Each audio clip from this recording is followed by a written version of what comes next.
barbecue, and that's where it all began. He acted without a moment's hesitation. While I could hardly fathom what was unfolding, my body reacted fiercely, making me feel as if I was on the verge of losing control. Greetings to everyone who follows this channel. I understand that many of you might judge, criticize, and even condemn me by the end of the story. However, I must admit that I deeply regret the incident. My name is Sophie, and I've been married to Gabriel for 3 years. Despite being a young couple, I'm 26 and he's 31. The beginning of our relationship was simple and unremarkable. We worked together at a pizzeria. I was a waiter and he handled deliveries. After dating for a year, we decided to tie the knot. And we've always had a very strong bond. The trust between us was mutual, and respect for each other's space always helped us avoid unnecessary arguments. Since I was very young, I have always been a more introspective person. And when it came to intimacy, shyness always dominated me. But everything changed after Gabriel came into my life. He always showed patience and helped me deal with my fears and insecurities. At first, our intimacy was calmer, but that was not for lack of effort on his part. Gabriel has always had a desire much greater than mine, which I believe is common among men who seem to have such ideas from an early age. Over time, my lack of will weighed on us. He always wanted to try something new, while I just wanted to rest, lie down, and sleep. I even invented headaches just to avoid any approach. It was then that he suggested some ideas to warm up our relationship. The first was to buy some toys. At first, I didn't like the idea, and it ended up generating an ugly argument between us. I asked Gabriel if he had lost his mind, thinking I was anyone he met on the street. My words touched him deeply, and he never mentioned the subject again after that day.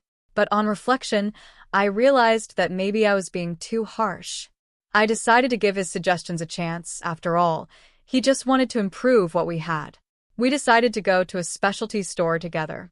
Even though I felt a little embarrassed at first, I soon became more comfortable. I was surprised to see the huge amount of products available. That market should certainly move millions. We spent quite a bit of time exploring the shelves, and finally, I chose a little toy that vibrated. Small, discreet, almost like lipstick. Gabriel didn't seem very pleased with my choice and commented, "Love, look at all the stuff you've got here. Are you sure you want to take just this? How about we grab some more items?" I then told him that he could choose whatever he wanted, that I trusted his good taste. A wide smile appeared on his face, and he left excitedly, exploring the store. In the end, we chose body eyes, some lubricants, and even some costumes. When we reached the last hallway, I came across several dentures of all sizes and colors. This was completely new to me. I had never seen anything up close. When I turned around, I saw Gabriel holding a black prosthesis. I couldn't hide my surprise and shock. That object was huge. It seemed almost the size of an arm. Between nervous laughter, I asked, "Love, who is this for?" He, all confident, replied, "It's for you. Relax and trust me." I decided to give in. After all, we were there to find a solution together. We paid for the products and returned home full of expectation, especially Gabriel, who was overflowing with enthusiasm. Their animation was so evident that anyone could notice it as soon as we got to our apartment. We wasted no time, opened a bottle of wine, and prepared some snacks. I was excited and somewhat curious about the new toys we had purchased, however. The enormous toy Gabriel picked lingered in my thoughts. It was perplexing how he effortlessly embraced it, especially with its daunting size and color. As time went by, we laughed, conversed, and drank. This experience felt like it was strengthening our bond even further. Before I continue, let me remind you to subscribe to the channel and leave a like. We frequently share spicy stories which are often amplified by the effects of wine. Something within me shifted. Intriguingly, I found myself increasingly curious about the toys we bought.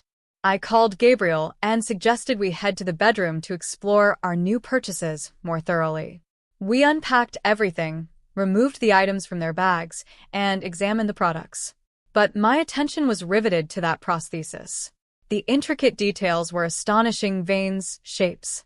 I couldn't fathom how it was possible. It seemed like an unimaginable feat. After several minutes of examining that prosthesis, We opted to continue with the experiment. Gabriel, ever so attentive and caring, gently asked if I was mentally prepared. I wasn't, but my body seemed to crave this novelty. We began kissing passionately, and the wine helped to dissolve any insecurities. Gabriel's demeanor was something I had never experienced before, holding me tightly and kissing me like I was the most desired woman in the world. As he kissed me, my eyes couldn't take them away from that huge toy. I kept thinking about his size. He must have been over 22 centimeters for sure. Compared to the toy, Gabriel was not small, but that object was completely different. Huge. This was messing with me, and my mind began to fill with insane thoughts. Unable to resist, I asked Gabriel to take the toy. Surprised, he asked, "Which one, my love? You want to get started on that already?" We didn't even get off to a good start. Without thinking twice, I told him to get the biggest one, the wine, and the desire had taken over me completely. Gabriel, without hesitation, took the prosthesis, placed it in front of me, and suggested that I touch it. Feel the material, understand how it worked. When I put my hands on it, the size difference struck me. My hands could barely wrap it around. I was squeezing and exploring the details, and it was driving me crazy more and more. Laughing lightly, I asked Gabriel, "This can't be real, right? I doubt there's anyone with something that size. It is simply impossible." He laughed and then denied it, saying that such men did exist, and that if I did not believe it, he could show me. Confused, I asked him how he would do it. Gabriel, still looking amused, got out of bed and went to get his cell phone in the living room. When he came back, he sat down next to me and started showing me some adult videos. We watched it together, one after the other, and I became more and more surprised and stimulated. I had no idea that men of that kind of size were real. The videos that intrigued me the most were the ones that involved more than one man. Seeing two men with a single woman made my mind slow to places I never imagined. Gabriel realized how much I was getting involved, handed me my cell phone, and kept teasing me. I was already completely overcome with excitement, something I had never felt this way before. As he came down, kissing my skin closer and closer to where I wanted him, my eyes were fixed on that huge toy that was on the bed. I decided to take the initiative. I took the toy. Gabriel immediately noticed what I was doing, but without losing the rhythm, he continued kissing me and touching me with an intensity that left me more and more on the verge of delirium. I tried to put the toy in my mouth, but it was too big. It barely fit. I had to open my mouth wide to finally get it. When I managed to fit in, an incredible feeling took over me. It was a perfect combination of stimuli, and I shivered for a few seconds, reaching a point of pleasure I hadn't felt in years. The play didn't merely stop there. Instead, my surrender was complete, leaving me with an unstoppable urge to try that toy in an entirely different manner. My readiness was undeniable, my body automatically reacting. I requested Gabriel to utilize it on me, and without delay I passed the toy to him. He started by gently rubbing and pressing it against me. Soon the initial part slipped inside, creating an intense sensation. Like it was expanding me beyond what I imagined possible, but at the same time it was too good. I've never felt anything like this before. Nothing I've tried before compares to this. We spent a few minutes trying to get the most out of the toy, but it wasn't easy. Seemed like it just didn't fit right. It was then that Gabriel suggested using a condom. We didn't have one at home since we're married and never needed it. I mentioned that it wasn't essential and suggested we could postpone it to another time, but he strongly disagreed. "Hold on," he said, hastily departing to make the purchase. He didn't even bother wearing slippers. While Gabriel was away, I continued engrossed in my phone, watching videos. The scenes grew progressively hotter, and as I watched those actors, my body's response intensified. Everyone's incredible talent only heightened my excitement even further. My curiosity piqued at how women in the videos managed 23 or even 4 men of that size. The notion of using the toy solo, in Gabriel's absence, thrilled me further. I resolved to attempt it alone, thinking if they could, so could I. I set the toy upright and gradually lowered myself onto it. This time it was effortless. The first part came in easily. In a few seconds I was almost all inside, and the pleasure quickly overwhelmed me. Without much thought, I began to move faster and faster, as if I were riding something without stopping. Within minutes I climaxed, but as many women know, we don't have to stop there. I continued to enjoy that moment for quite some time, until my body finally gave in to fatigue. I threw myself on the bed, completely exhausted, staring at the ceiling, unable to move. It was only after a few minutes that I realized that Gabriel was taking longer than expected. The nearest pharmacy was 5 minutes from home. As tiredness and the effect of the wine overwhelmed me, I couldn't resist and fell fast asleep. When I woke up the next morning, I was scared looking for Gabriel. When I turned around, I heard lying next to me, sleeping peacefully, and the room was spotless, as if nothing had happened. I got up early in the morning and decided to take a shower. As soon as the water hit me, I felt the after effects of the previous night's wine. Memories of last night's wild escapades started flooding back. How did I let myself get so carried away with that toy and those videos? Remorse started creeping in, but another part of me found the whole experience quite thrilling. Sometimes introducing something new can light up a relationship. In the weeks that followed, our days were spectacular. We made love almost every day, trying on toys, costumes, and everything. I found myself more and more involved, wanting more and more. Lust began to take over me, and it ended up consuming me. I came to think that that toy might be even better if it were real. My internet searches have become more and more explicit, and I found myself addicted to watching adult videos. I wanted to experience that in real life at least once. My mind couldn't stop thinking about it without feeling guilt or remorse. I knew I was wrong about Gabriel, but deep down, he was the one who awakened this flame in me. I could no longer control my desires and those thoughts that invaded my mind. Everything fell apart when, without planning, I transformed my thoughts into actions. Let me be straightforward with you. It wasn't something I planned. It transpired spontaneously because I was vulnerable. I couldn't resist. This happened about 1 month ago, when my husband got a promotion at work. He had been working hard to win this new position, and when he finally got it, we were immensely happy. We decided to celebrate with a barbecue at home. At first, it was supposed to be something just between the two of us, as we always made a special moment to celebrate his achievements. But Gabriel suggested that we call some friends to celebrate together. I agreed, wanting to make the day even more memorable for him. While Gabriel welcomed his friends in the living room, I stayed in the kitchen taking care of the preparations, seasoning the meats, and organizing everything. As soon as I finished, I went to the balcony where everyone was gathered. When I reached the door, I came across Gabriel's group of friends. There must have been about 10 people, all men, but 2 of them in particular caught my eye. They were tall, dark, and with a physique that would impress anyone at the time. My mind automatically compared them to the men I used to see in the videos I was watching. The resemblance was uncanny, and it began to awaken in me a desire I knew I shouldn't feel. When Gabriel introduced me to them, I discovered that the 2 were cousins. I felt a warm flush come to my face as I tried to conceal my shyness. The night was delightful, and with the passage of time, I gradually grew more comfortable. Everyone was drinking and enjoying the night. We spent hours talking and enjoying until little by little people started to leave. In the end, it was just me, Gabriel, and my 2 cousins. Gabriel, already completely drunk, could barely stay awake. Worried, I asked Douglas, one of my cousins, to take Gabriel to his room so he could rest. Meanwhile, I stayed on the balcony with Nathan, the other cousin, tidying up. The silence between us was palpable, but my mind was elsewhere, full of thoughts. I couldn't stop remembering the videos I'd watched recently. The situation I found myself in was eerily similar to the scripts for those scenes, and that began to make me uneasy. I wondered if another opportunity like this would arise. Were they really attractive? And that awakened in me a forbidden desire.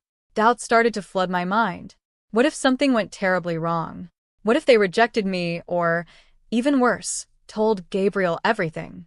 I knew it could completely ruin my life. Seeing my anxiety, Nathan worriedly asked if I was okay. I responded that everything was fine, just feeling a bit exhausted from the busy day. Nathan suggested that I sit down and relax, and then poured me a generous glass of wine. We started talking as he finished tidying up the balcony. Soon after, Douglas returned and commented that Gabriel was asleep as a rock and that no explosion would wake him that night. Nathan, noticing that I was still a little tense, suggested that I relax more and mentioned that I could do massages. He offered to do one, especially on my feet, and I, a little shy but also curious, accepted. After all, what could a massage do? We went into the living room, and I sat on the couch, took off my shoes, and he started massaging my feet gently. His touches were firm and accurate, just what I needed after such a tiring one day. As Nathan massaged my feet, our conversation flowed naturally. Then Douglas, sensing the mood of relaxation, offered to help me relax as well, saying he could massage my shoulders. I laughed and accepted, with Nathan attending to my feet and Douglas working on my shoulders. I was enveloped by two serene and skilled individuals whose presence was soothing. The sensation was incredibly invigorating.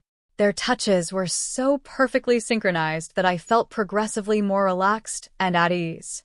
The underlying tension among us was apparent, though it went unspoken. Slowly their gestures became increasingly intimate, and the conversation gave way to silence.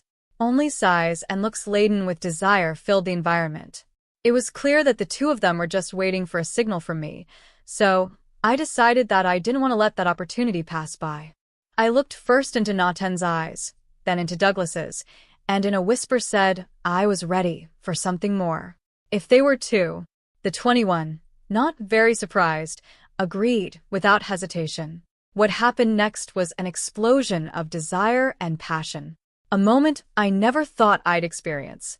That night would change everything for me.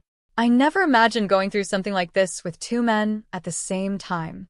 Nathan stopped massaging my feet and started kissing them lovingly, his hands sliding gently down my thighs as if he wanted to feel every movement of my body. He noticed my reaction, and at that moment, a wave of excitement took over us. Touching me gently, realizing all my excitement, went crazy without hesitation. He soon tested me by putting his mouth as deep and as possible into me. Douglas, who was behind me, leaned close and whispered in my ear, making my skin crawl. "Can you handle two?" And he started sliding his hands and mouth down my neck, making me shiver absurdly.